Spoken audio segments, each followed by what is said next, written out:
Okay, thank you everyone for joining us today, and welcome to day 3 of our Africa series, Kickstart for Automation Student Developers. Today we would be talking about UI automation. As usual, we have our chief host, Christina, who is our mentor, our guide, and one who has been inspiring us for the past years in making contributions to the UiPath community in Europe, Middle East, and Africa. And with me too is Emmanuel Kolawole, my co-MVP from Nigeria. For today's session, we'll try as much as possible to be within 90 minutes. And please, we are encouraged to network and share your LinkedIn profile URL in the chat box. Please, if you have questions, put them in the chat. We have our co-facilitators. For today's session, that will be Folon Shaw and Joseph, myself, and Emmanuel pitching in to answer your questions in the chat box. And when we are done, we're going to have a quick Q&A session so that we can attend to other questions you may have. Quickly, our today's speaker is Ibrahim Shukombi. He's an ROPA developer at one of Nigeria's foremost banks, FCMB. And today he will be taking us through a very exciting topic, UI automation. At the end of today's lesson or session, you should be able to create automations that are able to work on user interfaces. So I hand over to you now. Ibrahim, over to you. Yeah, thank you, Afe. Everyone, it's evening here, Lagos, Nigeria. So I would say good evening and good afternoon, good morning, wherever you're joining from. So as Afe earlier stated, we'll be going through UI automation today. So I'll just go ahead and share my screen.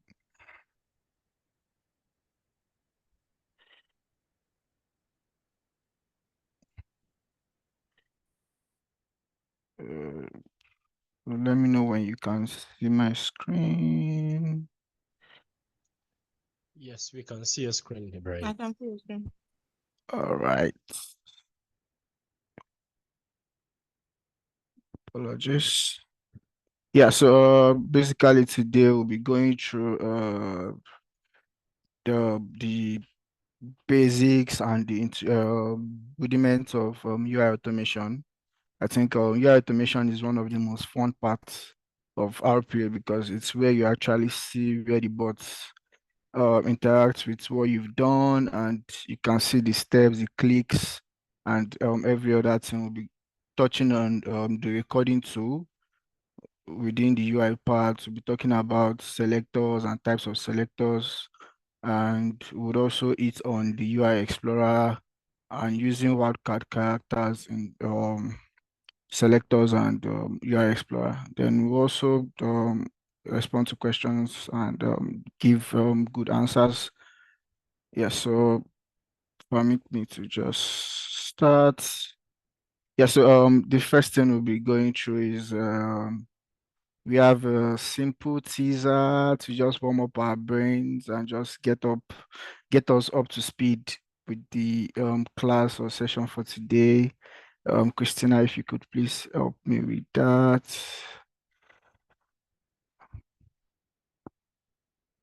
Thank you. Okay, so hopefully everyone can see the QR code now to join the quiz room. And Afe, if you can please also share the link in the chat for those who are joining the quiz from the laptop. Okay, so either on the link in the chat, you can join directly the quiz room, or through this QR code on our screen. You will be able to join straight into the quiz room. And let's see how many we have here joining. 8 players so far. But let's see, because we currently have about 20 people in the session. So I'll leave the QR code a bit more on screen. And you'll notice we have a bit of different questions today. We also have some teaser questions, which Ibrahim kindly shared, just to work your mind muscle and to make it a bit more engaging and fun for you. So not all the questions will be training related.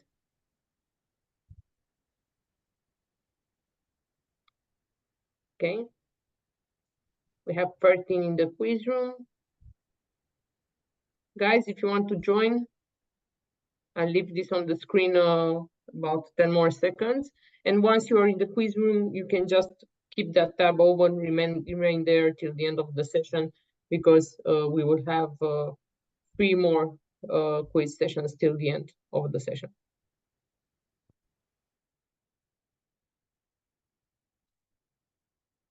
Okay, see if it works. Let us know in the chat if any of you did not manage or are struggling to get in the quiz room, so I know whether to start or we'll wait some more.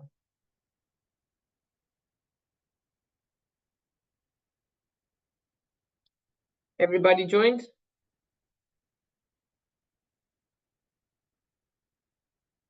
Okay, let's start then. Let's see, so we have 14 people in the quiz room, and we'll start with the first question. What is so fragile that saying its name breaks it? So this is a fun question, remember. And you have 3 options of answers: wind, silence, or glass. This is more like a logical challenge. Yes, yes, silence is broken by its own name. Correct. On the pink scale here, silence. Okay, we will take a look at the leaderboard if you want, although for this it's clear that it was not knowledge related, but let's see who was the fastest and most logical. Okay, Shin. I'll see you back in a few minutes. Thank you, Christina. So I'll just go back to sharing my screen. Yeah. So let me know when you can see my screen now. So yeah, so what is UI automation? When you hear the term UI automation simply means user interface automation. This is an automation that deals with you interacting with the GUI, which is your graphical user interface elements in a software app or a browser or any types of application on your computer system, be it a desktop application, a web application, Citrix application, and all of that.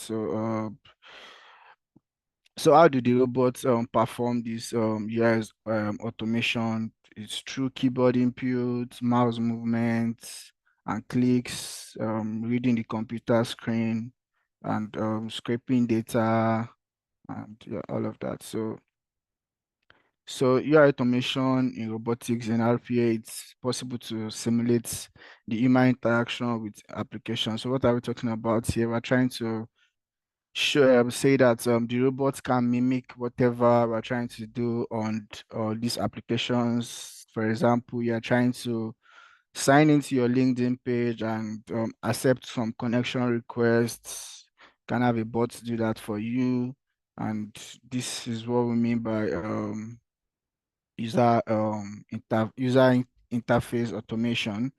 And for every object, a set of specific interaction is available. For example, you're trying to log into your LinkedIn page and you have the text box and the submit button that holds, you have the text box that holds your username and your password, that you have to like type in your username and your password. Then you also have the submit button. And take for instance, you're trying to sign up to LinkedIn, you have to choose your location. That's where we have the drop down. You have to maybe check your time zone or whatever. So we have checkbox, radio buttons, and these are all HTML elements that are present on, let's say, a web browser or a desktop application. So like I mentioned earlier, some of the activities that are related to UI automations are click. So what is the click action? This is when like you click on a button or a field or a box, right? So it's either you use the right click or the left click. We'll see some of these activities operate in our demo today. So the type into is when you're trying to provide data into the text field in your web browser or your desktop application like Notepad or what have you. We have the get text. This is when you're trying to get the value from maybe a field or a text box or a text field area on your web application. And we have the select item. This is to select or get or choose an input in a drop-down menu on your browser. Take for instance, you're trying to create your you're trying to create your LinkedIn account where you have to choose your location, that drop down that pops up to you, and you need to choose which country you're registering from. The so we'll go after that. We'll still walk through the demo to see how we can use some of these what's it called activities later on in the class. The recording tool. So, what is the recording tool? The recording tool is a distinguished part or elements or a tool within the UiPath Studio environment where you can easily perform UI automation activities. Take for instance, you have to automate the process of creating your LinkedIn account, right? And you don't want to go through the stress of having to do the automation manually, like selecting the sign-on page, going to the sign-on page, selecting the activities to use. You can just use the app web recorder on the modern view and the modern view or the modern design on the UiPath Studio. So this saves you the stress. It records your actions on the interface and automatically builds a workflow for you that does your UI automation. So in the previous sessions, we've been told that we have the modern experience and the classic experience, which is like the modern automation or design or classic design. So in this class, we just look briefly on the classic. We're not going to be going into details because our focus is on the modern design experience. So on the modern experience, when you are using a app web, you have the app web recorder, while on the classic design, you have three types of recording. You have the basic recording, you have the desktop recording, you have the web recording. So the basic recording is used when multiple actions are performed in a single window and generate full selector for each activity. Take for instance, you're trying to automate something that types into a notepad and you just need to you're just using the notepad and you're not doing anything else outside the notepad. So we have the desktop recording. This is automating or recording automation activities on a desktop application, and it's much more faster than the basic recording. These are all recording tools in the classic design. Then you also have the web recording. But the difference is that in the modern design, the app web recorder is it simplifies all of these three activities that are present on the classic uh, design. So we also have the image recording, native and citrus recording, and the computer vision recording. Like I said earlier, these are classic view or classic design activities. On the end of the modern activity, we have just the app web recorder, and we have a separate activity for the computer vision. We'll look at all these tools in our demo as we go in the class. So, so user interfaces are, so for instance, their activities in as much as we can use recording to save us time and to run through UI automation process to make it simpler or to simplify the process of building a UI automated flow. There are still some actions that cannot be recorded, such as the over, or when you try to modify your keys and all of that. So actions that can be recorded are clicks, checkboxes, drop down, and typing into text box and all of that. So those are some of the actions that we can perform during the recording, and some that we cannot perform during the recording, just like this image that is on the screen. If you over on these parts during your recording, it will not save in your workflow. So apologies, my system. Yeah, so as I was explaining earlier, during recording, these are some of the actions that are being recorded, or that you can, that are recordable. So like example, text typing, left clicks, click on checkboxes, click on drop downs, and yeah, and keyboard shortcut that can be used while recording. Take for instance, you are recording a web app and maybe your Chrome mistakenly minimizes and you need to bring it back up. You can use the F2 button to pause for 3 seconds while you just so while it is paused, any action you take in that 3 seconds will not be recorded into your flow, and you just bring back your web application, which is the Chrome. And you can also use the escape button to automatically or manually exit uh the recording, and it's automatically saved and takes you to your studio environment. So yeah, so it's so even so in as much as, like I said, in as much as recording is a very useful tool, and it helps us to make our work simpler, or simplifies the flow of the activity, right? We also need to be careful of what is being selected, and ensure that um, our clicks, our checks, our text boxes are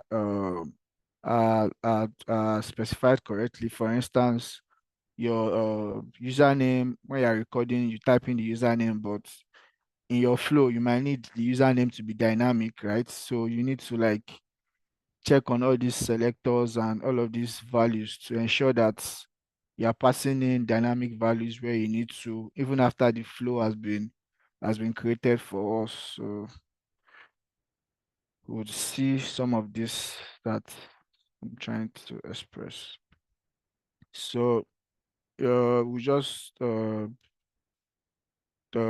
we'll do an example of recording on this guy. So in the demo, so we'll just do a simple recording on this, and yeah. So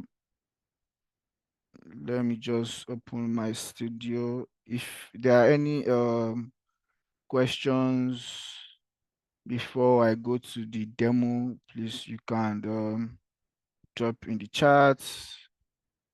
So we're going to start by building process. So like Following Short told us yesterday, when you are naming your process, you should make it identifiable. That is, it should speak to what you are trying to like build. So I can say UI automation demo 1.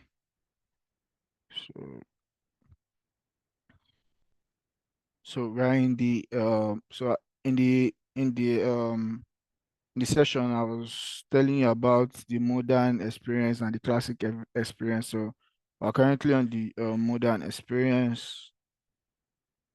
So just wait for this to load up. And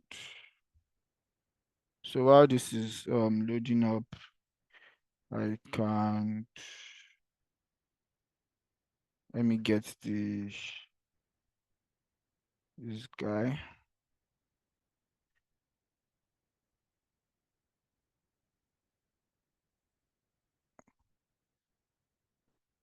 I'll drop it in the chat so we can also follow along as we go.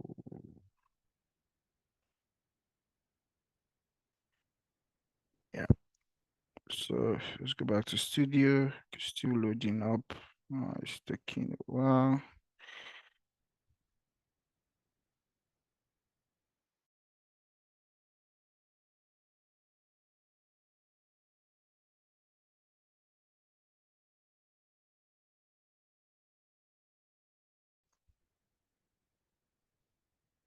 Yep. So you can load up this page on your browser. So before I go on, we can mention that also have to know that browsers that are useful for our automation could be Chrome, the Microsoft Edge, Firefox, and yeah, so basically most browsers are supported as long as the extensions are installed. So how to check whether your extension are installed? So you can come to the home and you can go to tools, I guess. Yes. Then you go to UiPath extensions. So this is where you can install your browser or application extension. So I have my Chrome and your Edge. So what does this extension do? It helps UiPath to interact successfully with your web application, be it the Chrome or the Edge or whichever one you are using. So let's all ensure that we have this guy installed, the Chrome and the Edge or whatever what's it called, browser we intend to use. So I'd like to see like thumbs up in the chat if we are following and we are here.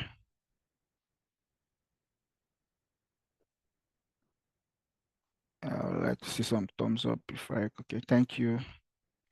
Yeah, so I'll just go back to the studio. So like I said, we're trying to record the simple, we're going to type in our name here and select the month of birth, month birth. So I'm April born, so I'll type in my name and so let's go to UiPath Studio. So like I said, we're using the modern experience view. So I'll just click on the app web recorder. So this is the guy. So so we're already on the page. So ideally, if I was not on the page, I could just click on this guy, but we're already on the page. I can just click on this text box where I need to type in my name. So you see that the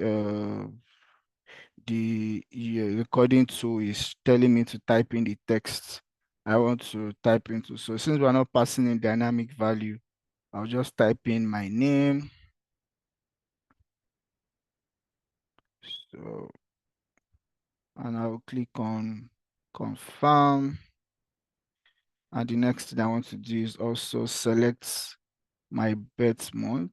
You see the guy is trying to like go to the select, giving me the options. So this is the drop down activity. If we were to use the activities, and you can see I can just select April and I'll just click on enter on my keyboard. The next thing is to click on get name. So I'll click on get name and after that, I'll just click on save. So you see in our studio now, automatically our workflow is being built, right? So let's say, for instance, I need to pass dynamic values into this guy. And you see from our recording, this has been fixed and it's static. So now we need to like change what is this? You need to like change the text that is being passed into this guy. So we could use different methods. Is that you're collecting it from a file, or maybe you can just use the input dialog activity. First of all, before I go to that, can we all confirm that we're able to successfully perform this recording to this stage? Can we all confirm that we're able to successfully perform the recording to this stage? I'd like to see reactions. Okay. Okay, good. Yeah, so if we have this workflow defined here, we can just let's quickly run it before we then pass in dynamic values to that guy. So I'll just run this guy. So it automatically starts up the automation, goes to Chrome, launches Chrome, selects April, and click on Get Them, and it's done. So let's all be sure that our flow successfully ran with the app web recorder tool. Right, so this is just the basic recording activity. So we can go back to our deck now to continue.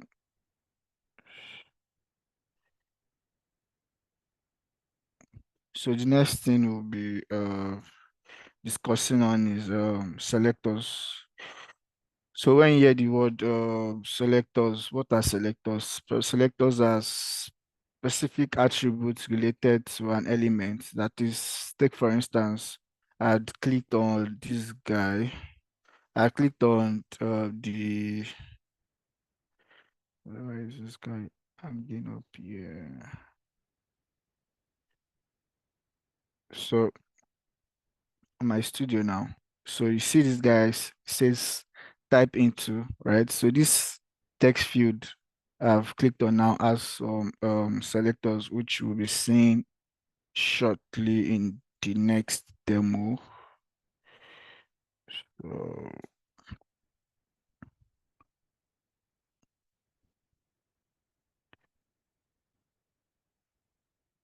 So every element has a specific selector. So when using recording or spy and elements, when they mean spy and elements, it means that we are trying to like select whether it's a click activity or it's a type into activity or it's a select activity. A selector is automatically created. Most times it's not necessary to change its attributes. So selectors are the unique attributes that define a specific element in a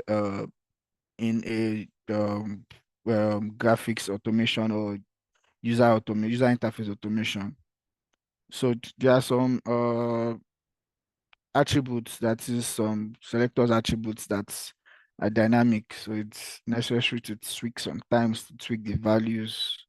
And yeah, so by default, a fuzzy selector is chosen when you are trying to like spy an element on your automation, which populates the HTML tags like the type, the class, the web control, the window.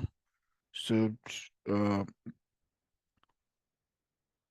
So if you like select a text field, you see the tags. Once it's selected, we'll get to that phase shortly. And also the selector editor window enables the user to automatically generate selectors and edit the attributes. Yes, so this is the selector window. And after you must have distinguished your what's it called, your attributes and properly select them, you can validate the and confirm the elements that you've selected. So we also have the UI Explorer.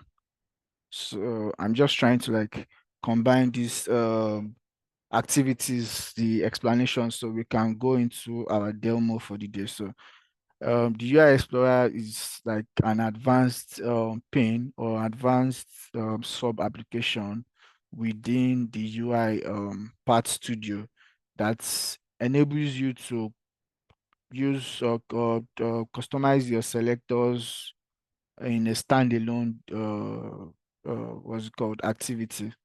So it's usually on the studio, and we'll see that shortly. So some properties of UI Explorer use it to validate, indicate an element, indicate an anchor, repair, and align. So let me talk briefly on anchors. So anchors are elements on a web page, or indicators on a web page or an application that distinguishes each element. So let's say, for instance, you have the username text field and the password text field, and we need to differentiate between and we just select the both, we just indicate both elements on the browser. You might have an error, a duplicate notification, or it might just be seeing one. So we need an anchor to critically or specifically distinguish between the two elements. So these are all done in the UI Explorer.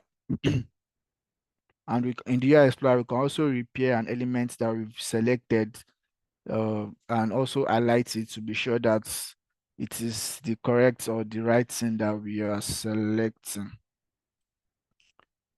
So we have different types. We have types of selectors. We have the full selectors, and you have the partial selectors. So the full selectors is your general selectors. So when you indicate an element, basically you have a full selector. But partial selector is, let's say, for instance, you have done your workflow to some specific parts and you're already on another page, and you need to like go back to the browser to do something. As long as the browser is still open and you're using the attach browser or attach window activity, that is when you have partial selectors. So these are just some examples of the full and partial selectors. So when we are what's it called? When we are trying to make, so sometimes, right, when some HTML tags might be entirely the same, or they have dynamic changing values. Let's say the padding or the what's it called? The name or the ID or something always change every time you load the page.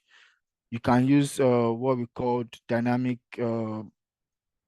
values, which are what we call wildcards. So wildcards are special characters that can replace the dynamic parts of the selector. So let's say, for instance, your on your after you've selected your elements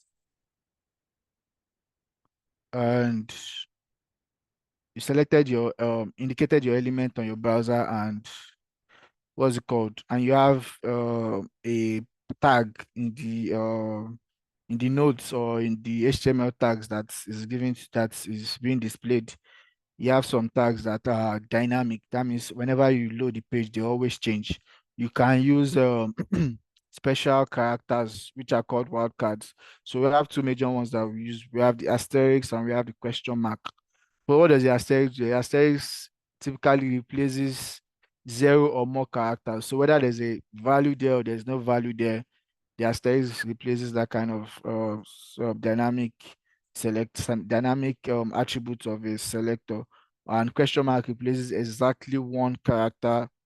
So these are special characters that we use to make the automation more robust and dynamic, so that we're not dependent on rebuilds and all of that. So let's go to our demo fully for today. So I'll leave this guy and I'll just, as we did yesterday, create a new sequence and I'll call it demo sequence. So before I proceed, let's ensure that we're on the same page. If you are on the same page with me, can you just drop a love emoji in the chat?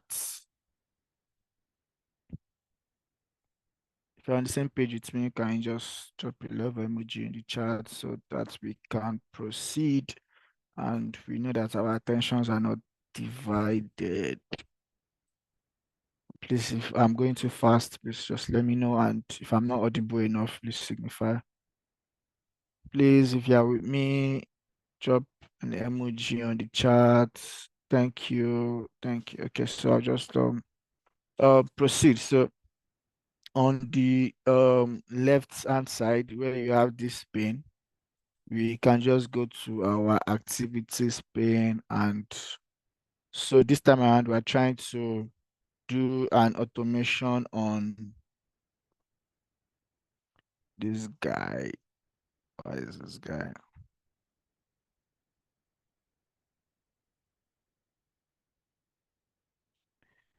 Okay, sorry. Zoom guy is affecting my window. Can't seem to. Why is this guy? Yeah. I'm trying to get the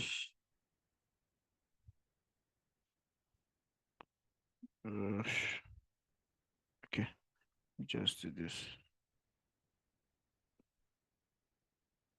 Okay, so this is what. So I'm going to be using the RPA challenge, and I'm pasting the link on the chat. So let's all ensure that we have that guy there. So you can launch this URL on your page, on your web browser. It could be Chrome or it could be Microsoft Edge. So before you ensure that whichever browser you are using, ensure that the extensions are installed. So the next thing is here we're going to be using. So you're going to search for use browser or application or browser activity. So the next thing is just for us to what indicates the application to automate. So we can just, like when I was telling that time, you can use F2 to pause, and I'll just go to the application I want to. So it comes back here and I can click on this. So it automatically tells me that I'm navigating to this URL. And so the next thing I want to do is to use, so this, what we're trying, the scenario we're trying to do is to type some things into all of these text box and click on submit. So we're going to be because of our time will be, so let me explain. So this website, right, it dynamically changes the locations or the positions of this text field. So if I refresh it now, you can see the email is the first text field that is there. So if I refresh it, it automatically changes. And so we'll be discussing how to use the anchors and the selectors to perfectly select the elements that we're trying to like indicate. So the next thing is I want to do type into So just search for the type into activity, and I can just click on indicate on screen, automatically comes here. So I select this guy. So in the other versions of UiPath, right? Like the classic and other versions, you don't have the anchors, but now we have the anchors that helps us to strictly select the elements we're trying to. So at this, like I explained earlier, anchors are like unique attributes of a target element. So for instance, this text field now, we select this company name as the anchor, and we can confirm it. So if I come here to say, let's edit the targets. So here now, right, this is where we have the selectors, right? So uh, so you can see here we have different tags. We have that this tag says that it's an input, we have the type, we have the class, and we have different things. And so you can even say text. So let's say, for instance, this guy has a placeholder within it. We can just say the text is, and we just select the text, but it does not have. So this is the selector, and this is the fuzzy selector. So this is like a full selector, and we have the anchor also, which is what I explained. It specifies the unique attributes for this selector, for this elements that we've selected. So the text is the unique is the identifier. So it says always look for where there's company name as text. We can validate this, and after the selection is validated, you can just hit the confirm to move to the next guy. So because of time, we'll just be sticking with static values. So company name, I can say UiPath, right? So the next thing we want to do is to pick the other guys. We're still typing into,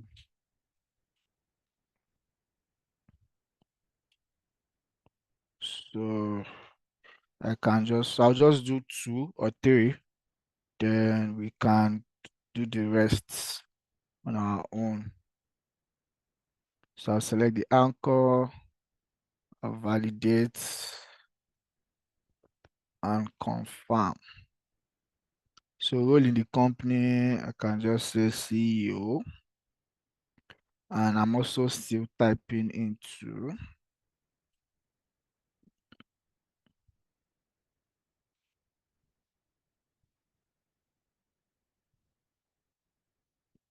so I can indicate element on screen, and let's do first name now.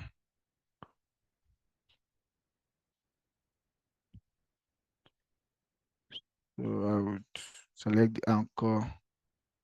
So, okay, so let's use this opportunity to like use the what's it called?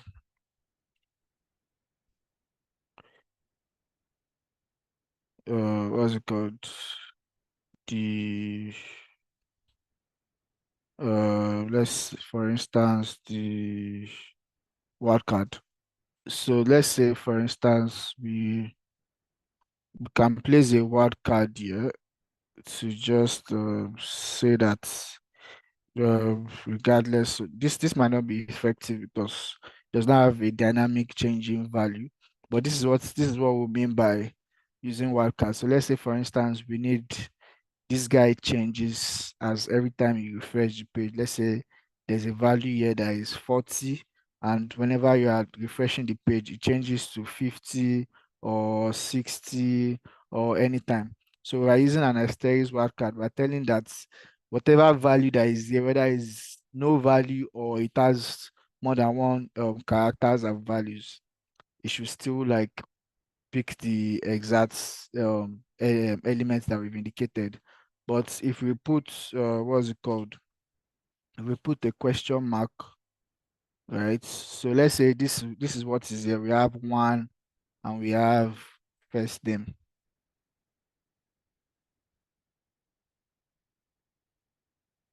And we have first name.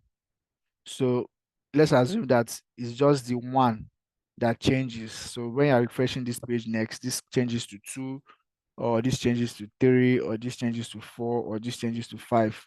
Whatever time you refresh the page or you come again to this portal, right? So we can just put the question mark here to just represent the wildcard, saying that this represents just one character. So we're saying that this is just one character is missing from here. So whatever the character it is at any time, it will still properly identify this guy here.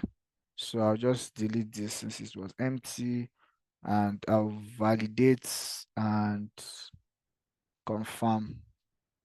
So the last thing I want to do, you can do the rest on your end. Last thing I want to do now is to click on the submit button. So instead of typing to now, I'll be using the click activity. So the click activity is, it indicates on Chrome, and wait for it to load. So we're using this guy. This is the button is the guy, and the you can use, since, okay, say for instance now this guy, we don't have anything close to it that we can use as the anchor, but this guy is always here and is closer to the, what's it called, it's closer to the submit button, right? So I can use this as my anchor and saying that, because this guy, whenever I refresh this page, is never going to leave this side, so it will always be here, and this guy will always be here. So I can just say, and it's different from all of these guys that are text fields. This is a class button. You can see the HTML tags here, so I can validate and click on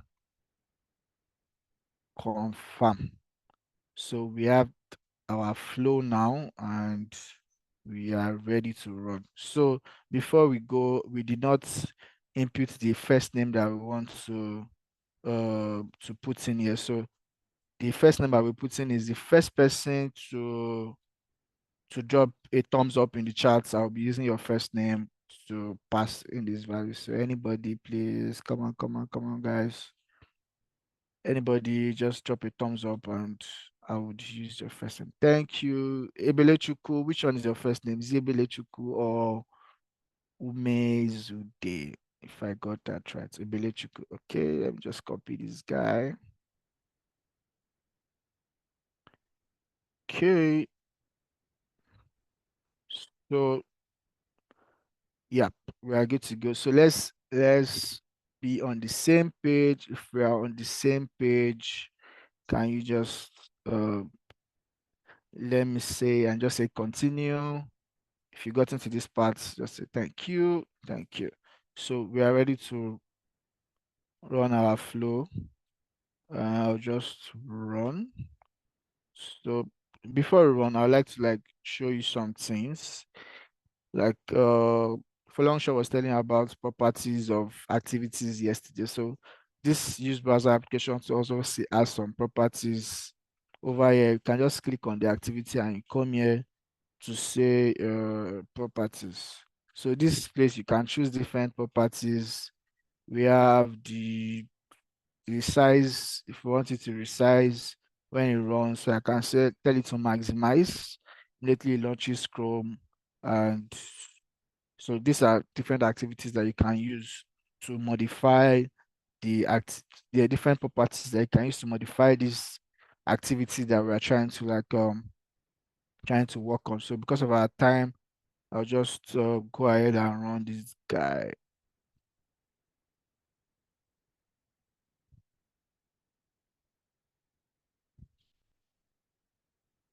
So Should be launching Chrome.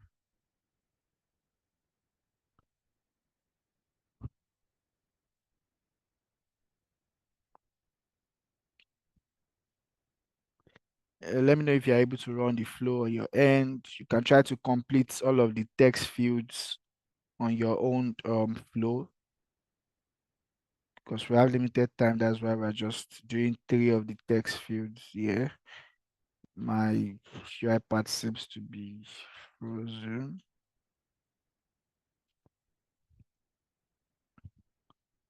So if you're able to run the flow on your end, can you just like signify in chats, just drop your favorites emoji.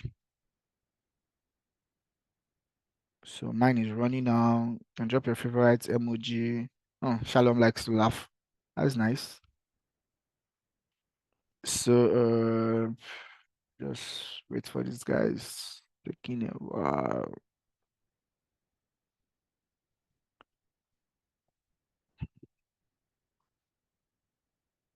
Don't know why this is dragging. Okay, so wait, let me just cancel it and just run this guy alone.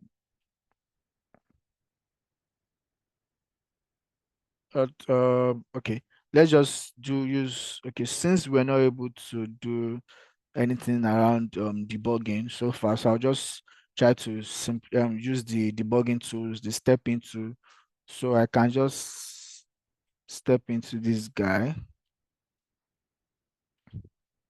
So these are debugging tools. We have breakpoints. Breakpoint I used to like pause an automation run to a particular activity. You can use the slow step, highlight elements, and so on. So I'm using the stepping into. So what it does is steps into each activities. So I'll just use it once, then click on continue just for you to see what it does. So if I step into again, it will launch the Chrome browser, which is this. Then I'll just click on continue.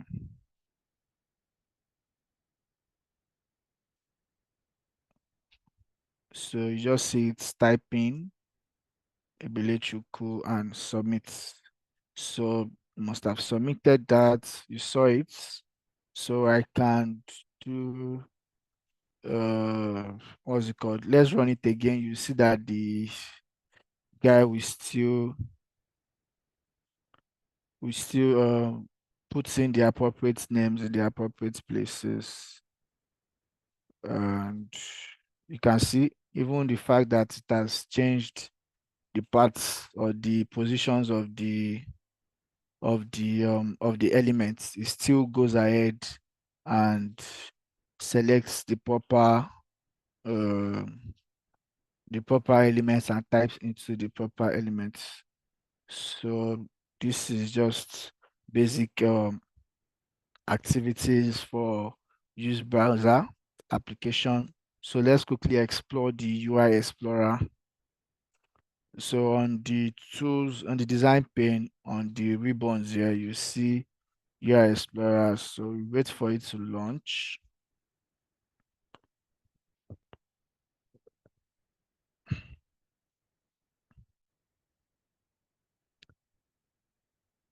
So if you are there and you know you have run your flow and you're able to successfully use all of the text fields in the on the RPA challenge portal. If you're able to successfully use all of the text field, you can signify in the chat, or if you have any questions or you're having any challenges, you can signify. So this is the UI Explorer, and this just helps us to get more view on the what's it called on the selectors that we've selected. So I can come here. If I come here and say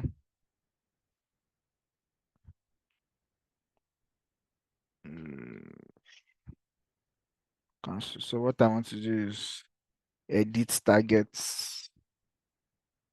So if I come here to this guy, this is the UI Explorer. To launch UI Explorer, and I'll be able to see all of the, what's it called?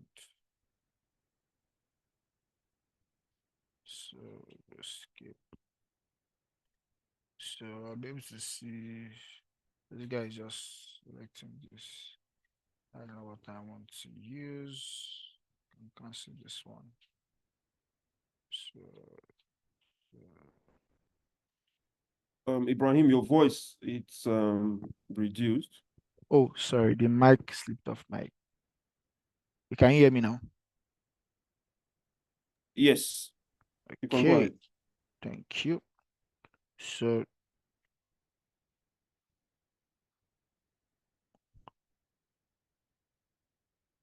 uh validate targets.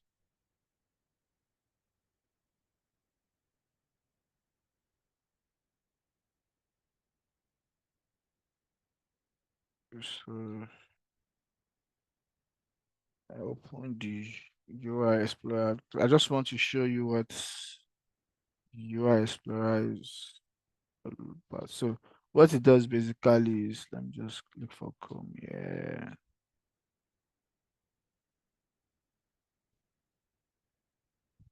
It just gives you more details on your,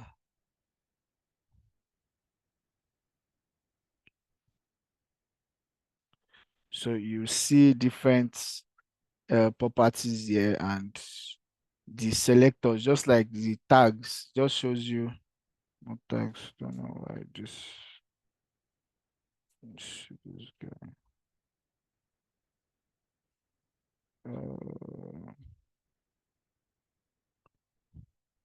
So I'll cancel this guy later on. I just want to show you what it's doing here. So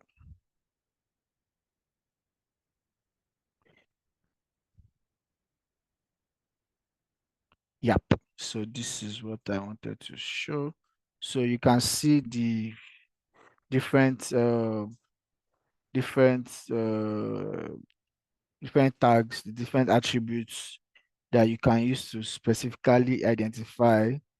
So these are the selectors. These are the, you can see more properties of the activity or the elements that you've selected. So you can easily manipulate. So the US Explorer is just a window that helps you to, you know, explore or do more things on the what's it called on the activity that, or the elements that you selected.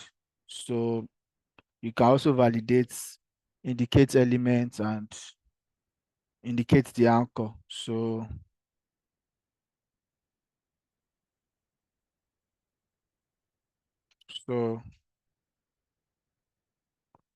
yep, so that's it.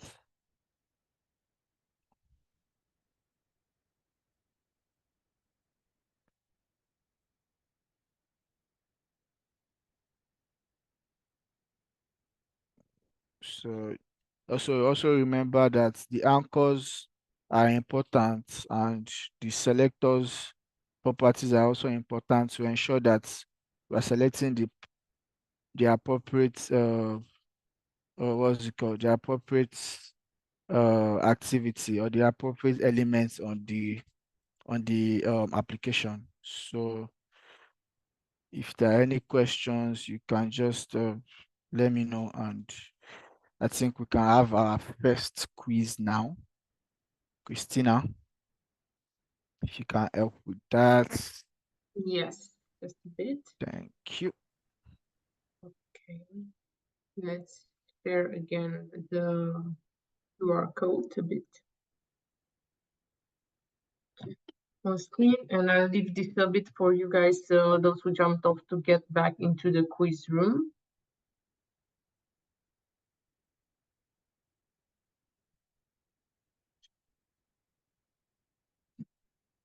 Let's see how many of you are now in the quiz room.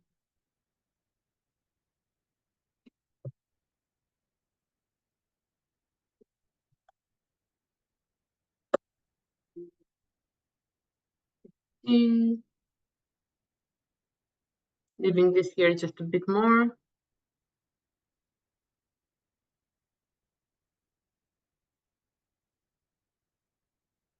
19, 20.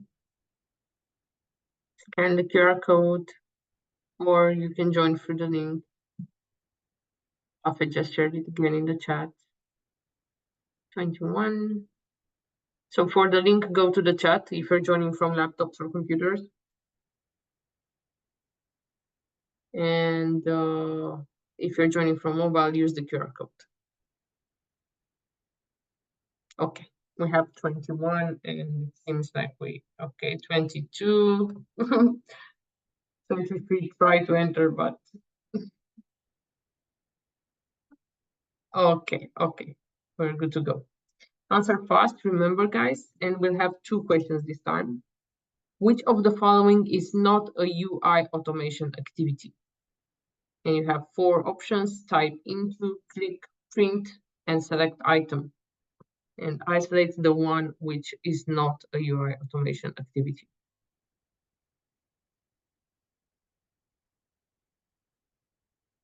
Yes, most of you were correct. Print is the correct answer. And let's see the leaderboard now.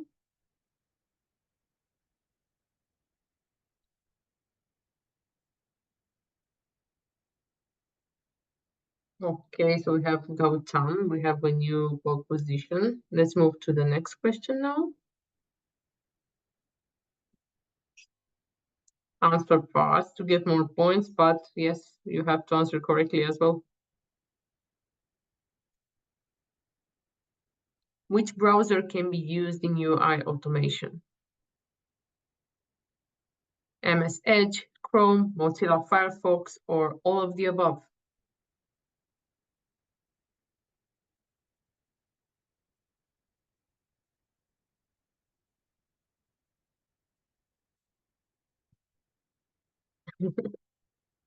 Chrome is the most popular choice because most of us use it, but the truth is that UiPath UI automation applies to all of the browsers. So you can add extension and do UI automation on all the browsers mentioned here: MS Edge, Chrome, Mozilla, and I think maybe more. So we'll stop here. Yeah, we'll continue with the next quiz a bit later.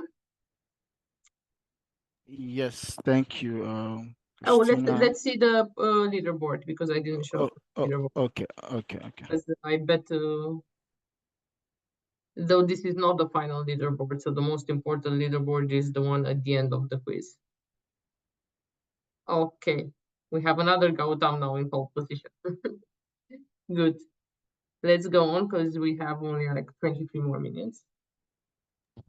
Yeah, we have so, to wrap up this session. Yeah. Yes, so just going to share my screen. So,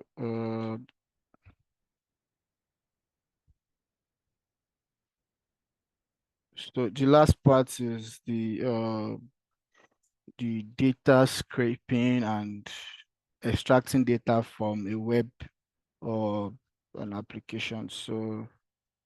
So what is data scraping? Data scraping or table extraction enables you to extract structured data from a browser or application or a document, what have you, and maybe save it in a CSV or an Excel file or a notepad, whatever you send. So without wasting much of our time, we'll just take a simple exercise, and I'll just put this guy in chats so that we can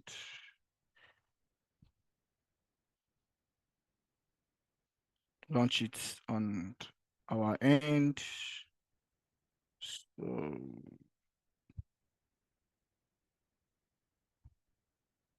just launch it here too. So just launch the Acme, UiPath Acme website, and you can just register to create an account.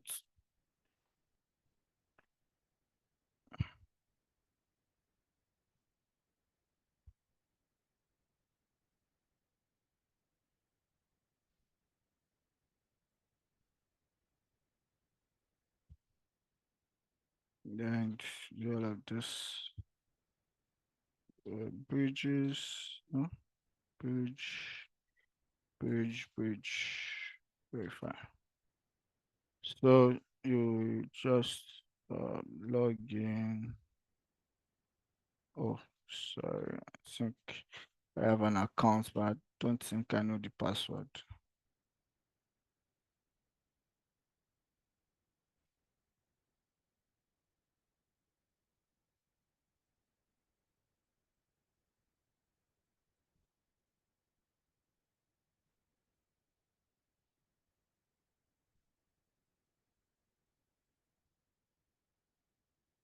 Okay.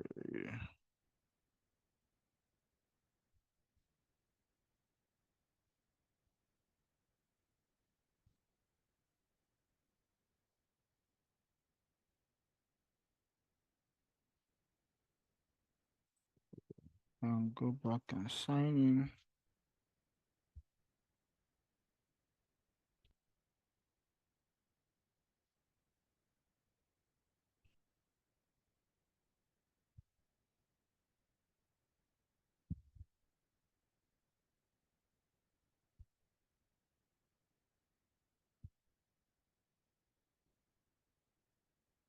Oh, sorry. I don't know.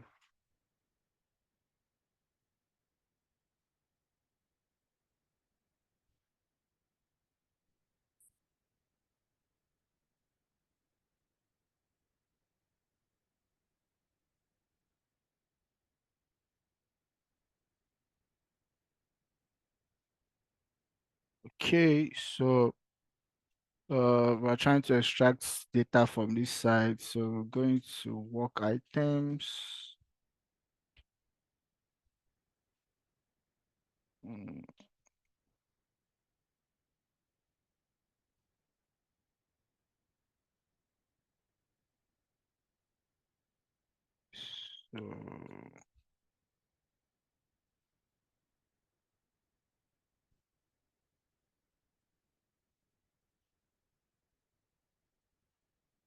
So I can go to, if you're having this, just go to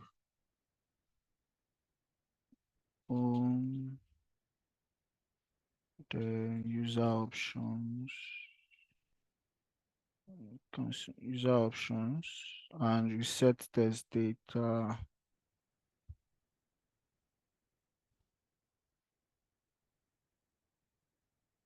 Mm, Okay, so if I go back now, so I'm trying to like extract data from this guy. Yeah, so now I have data to extract. So I can come back to my studio and I'll create another sequence and call it data extraction sequence. So what we're just doing here is to just extract data from that website, and what we're going to be using is the table extraction. So when you're doing your own side, you can automate the process of logging in, clicking on the work items. If there are no data available, you can go back and do the refresh of the data this type. So what are we going to do? We're going to like select this guy on our screen, and so this is the first column. And would you like to extract all columns from the table? You can say yes. So this gives us the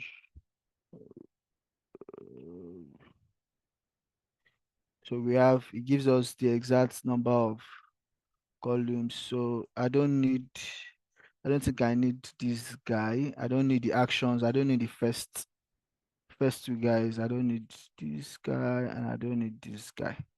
So I just need 1, 2, 3, 4, 5. So this gives us the automatically populate the data for each column and each row. And down here, you can see that you can say extract data from multiple pages. So you can select yes, and it will ask you to indicate the next button. So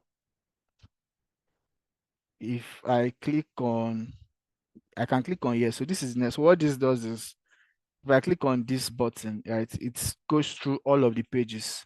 But if I just click on this guy, it will just go to the second page and it will ignore every other page. So I can just click on this guy and it has saved the next button. So what this does is I just do save and close, and it goes back to UiPath. So in UiPath, you're supposed to create a variable that saves the data. That is a data table. So let me do this again. Let me delete this guy. So it automatically created the table for me, but let me show you in case when you have to do it yourself. So like we said yesterday, to create a variable is Control K. We can call it DT data extracted,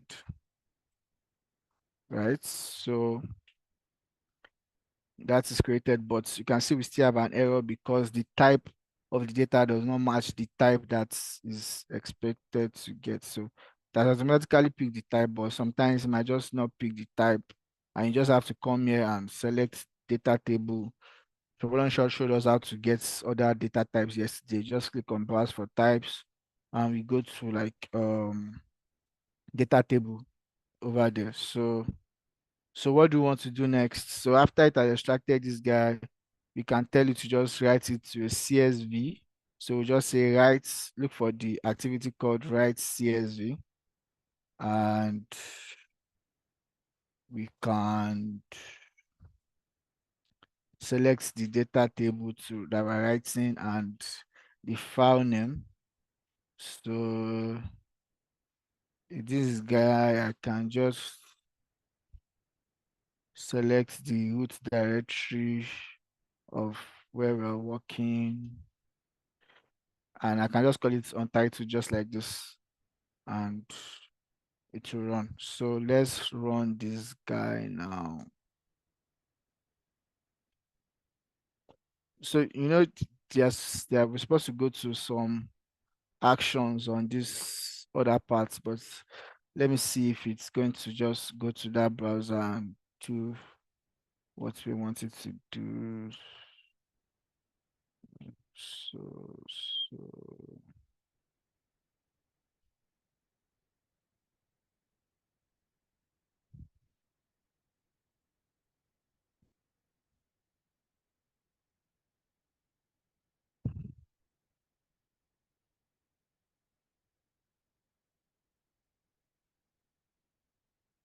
So you can drop your chat if you have gotten to where we are. If you're able to sign into the Acme site and you're able to log in and do the table extraction while this guy is trying to run. So you can just drop yes on the chat to show that you are following.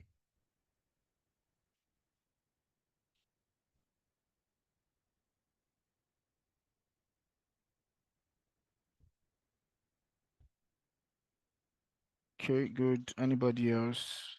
Drop the chat. That this guy is trying to compile.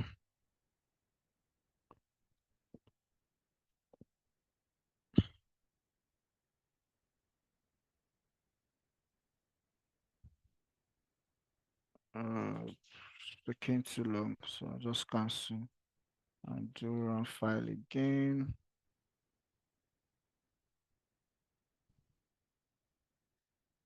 Yep, so I think it should run now.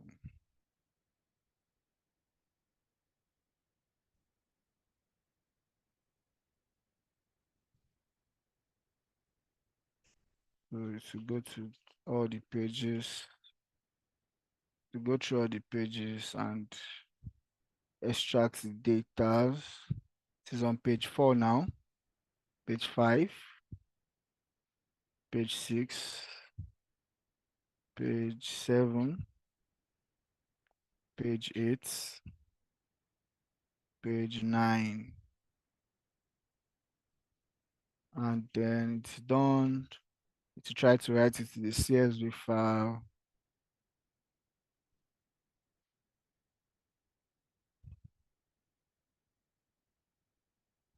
It should be done in a minute. So let me know if you have any challenges or any difficulties getting to this stage so far. Yep, so it's done. So we can go to our project directory and we should be able to find the file if I just refresh it.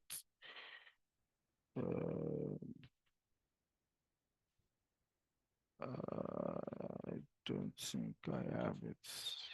Okay, see, this is the file here. If I go to the file part, I think it was in another directory. Okay, it's here. So I can just open it. So you understand more of how to use this Excel activities tomorrow. So that's why I just use the CSV. So you can see it has written all the files, all the contents that extracted all the data for the 9 pages. We have 10 rows per page and we have 9 pages, which is 90 rows. So on your own end, when you are trying it out, you can, like I said, you can try to incorporate the parts where the bot logs into the Acme website, then navigates. So this is the flow. If I go home and I click on, when I log in, this is where it comes to, then it clicks on work items and you get your work items and it goes and extracts the data. So you can add that part to the flow. The reason why my own directly came to this guy is because if I click here in the properties of this guy, I said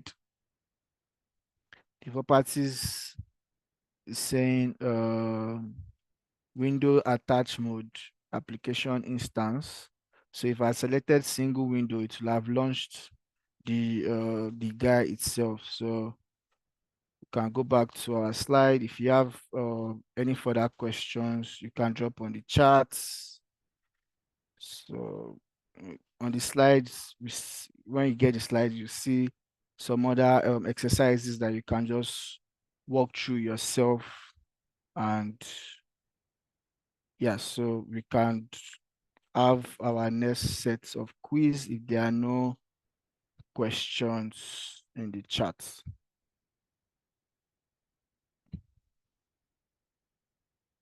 I'll just wait about 3 minutes. If there are no questions, then we can have the quiz. If you are all good. I can start sharing the QR code anyway. Yes, And thank you. You can answer the question while they log in. Yeah, so if you know you are fine, just type I'm fine in the chat so that we can proceed to the quiz. And if you are fine, you can just scan the QR code and join the quiz link. Okay, it seems everybody is good. Okay, we'll go all the way through the end with the quiz this time, yes? Yes. Okay, let's see how many we have in the quiz room. 14, we had 21 last time, I think. So let's start gathering back information.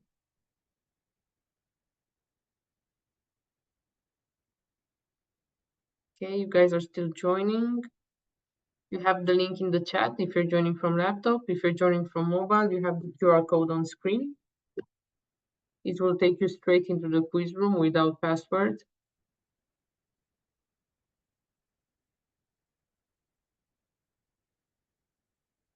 Okay, I think we're there now. 20. See.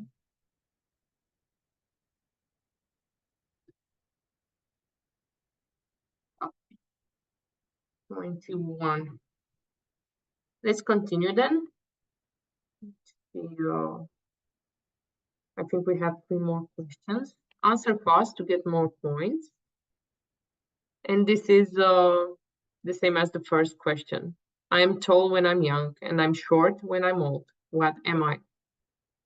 So it's just another logical check and something to engage you a bit more to break the rhythm.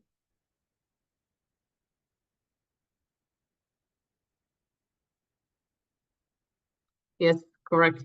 A candle is tall when young and of course short after it's burned. And that's usually an analogy that's used, I think, the candle burning to our life span. So I think this is why the question was like that. I'm young and I'm short when I'm old.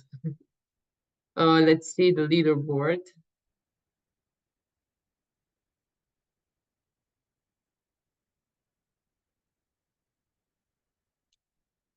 Okay, it seems like Gautam managed to keep the pole position this time.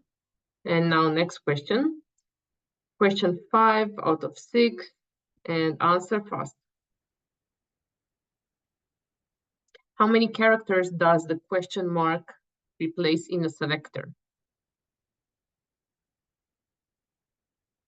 You have 4 options, so be careful.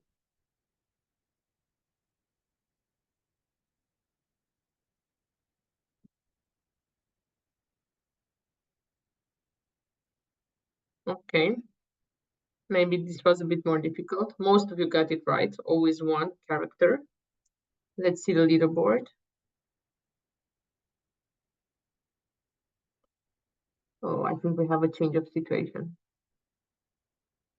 Or no. No. Okay, so Gautam is still in the lead. And now the final question. Be careful. This will mark our winner for today.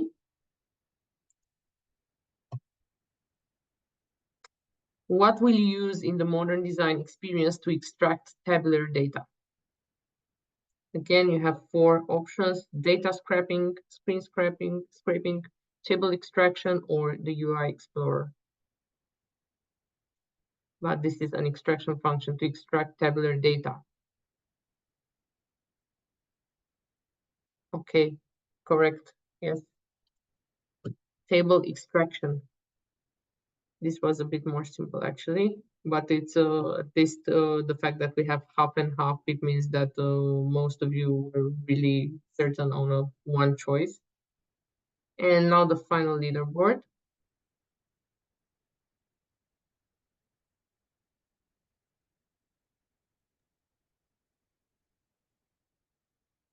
Okay, so I guess we have a winner. Congratulations to Gautam. And Gautam, please send me your email in a direct message. And thank you all for joining. I really hope you had fun with the quizzes today. Okay, Ibrahim, thank you for a wonderful session and congratulations to Gautam. Quickly, just want to remind us of a few things. If you want to continue your practice, please, like we said, you need to enroll for I'm going to paste this now on the chat. Please enroll for the Automation Developer Associate Training course, because at the end of the day, if you are able to finish that course, you may qualify for a certification voucher. Okay, so please do that. Yeah, you see the topics that Ibrahim touched on today. Then apart from that as well, just quickly before I hand over to Christina, apart from that too, you can join the Global Student Developer chapter. I think I pasted that too on the chat. So, okay, I'll paste that very soon. Please join that chapter. And as well, we have session 4 on Monday. Apologies, Ibrahim said tomorrow. There is no session tomorrow. It's the weekend. So please take the weekend to rest and go through all you heard for day 1, day 2, and day 3. So we'll continue on Monday, day 4. We'll be looking at Excel automation and data manipulation. And that will be we'll go through that journey Folonshaw and Joseph will be our drivers on the day. And finally, on day 5, please do not forget to join day 4 and 5, register for them. Day 5, the last day, we'll be talking about how you can continue your automation journey.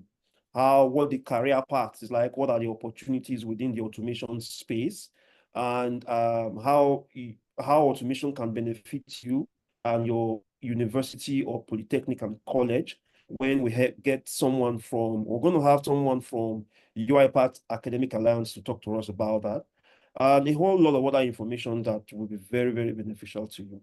So I'm going to stop now and hand over to Christina to wrap up for us. Please do have a lovely weekend. Yes, I just want to say that if you guys, if you feel you're not ready yet, anyway, the assignments you receive for each session and that you will see in that table of resources which I prepared for you are part of the learning path for the associate certification. So if you do those assignments, you will already have completed parts of that learning path. So you can start, the best thing you can do is start going through the assignments for each session and completing them because they match what you learned in the session. And then at the end, after we finish the series, you will receive a new deadline, maybe 1 month, 1.5 months, to complete the learning path for associate. Because that's a bit more complex. It takes more than a week to complete that training learning path. And hopefully at the end, on Monday, we will announce whether we'll be able to give certification vouchers or not. But either way, you will receive the certification from Academy, and for a developer associate, that is the learning path. And now you actually have the assignments as small bits from that learning path. So if you do it step by step every session, it's a lot more easier for you. And I know one request we received on the forum after was to hold office hours after the series is done, like to accompany them and assist them with the learning path. And I thought maybe we can do 1 office hour weekly while they complete the learning path. So let's say if we have a deadline within a month, we can hold 4 office hours for troubleshooting and simply trying to solve challenges at the end of each week, or like we establish a day within a week when we hold the office hours for on the learning path. Yeah, that will work. Yeah, so that's a done thing. We can do the office hours to accompany you on the learning path. No worries about that. Please follow also closely the forum thread and use it to ask any questions you have regarding the program, regarding the assignments. We will look there daily and we will answer whatever we can and try to assist you to the best we can. Thank you. Have a nice weekend and yes, relax. Bye-bye. Thank you. Bye-bye.